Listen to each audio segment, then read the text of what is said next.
ராமநாதபுரம் மாவட்டத்தில் தாழ்வான இடங்களில் தேங்கிய மழைநீர் இன்றைக்குள் முழுவதுமாக அகற்றப்படும் என்று வருவாய் மற்றும் பேரிடர் மேலாண்மை துறை அமைச்சர் KKSSR ராமச்சந்திரன் தெரிவித்திருக்கிறார். ராமநாதபுரம் மாவட்டத்தில் கடந்த 2 நாட்களாக பெய்த கனமழை காரணமாக மண்டபம், தங்கச்சிமடம் ஆகிய பகுதிகளில் தாழ்வான இடங்களில் வீடுகளுக்குள் வெள்ளம் சூழ்ந்துள்ளது. மேலும் சில வீடுகளுக்குள் தண்ணீர் புகுந்திருப்பதால் மக்கள் சிரமத்திற்குள்ளாகி இருக்கிறார்கள்.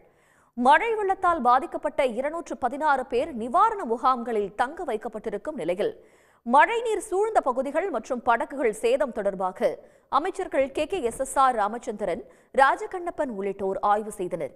ராமநாதபுரம் தங்கப்பா நகரில் மழைநீர் தேங்கியுள்ள பகுதிகளை பார்வையிட்ட பிறகு செய்தியாளர்கள் மத்தியில் பேசிய அமைச்சர் KKSSR ராமச்சந்திரன், மழைநீர் தேங்கிய 30 இடங்களில் நேற்று 22 இடங்களில் அப்புறப்படுத்தப்பட்டதாக தெரிவித்தார்.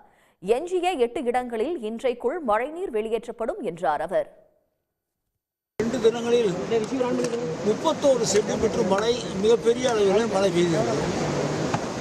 அதில் மொத்தம் 7 போட்டுகள் கடலில் இருந்து காட்டிலே தள்ளி கொண்டு வந்து கரையில் தள்ளி 7 போட்டுகள் சேதமடைந்திருக்கிறது.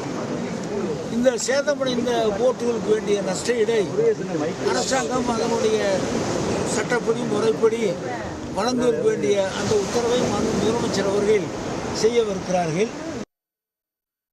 தொடர்ந்து பேசிய அமைச்சர், ராமேஸ்வரத்தில் 40 கோடி ரூபாய் மதிப்பில் தூண்டில் வளைவு அமைப்பது தொடர்பான கோரிக்கையை முதலமைச்சரின் கவனத்துக்கு கொண்டு செல்லப்பட்டு தீர்வு காணப்படும் என்றார். உடனுக்குடன் செய்திகளை தெரிந்து கொள்ள சன் நியூஸ் பெல் ஐகானை கிளிக் பண்ணுங்க.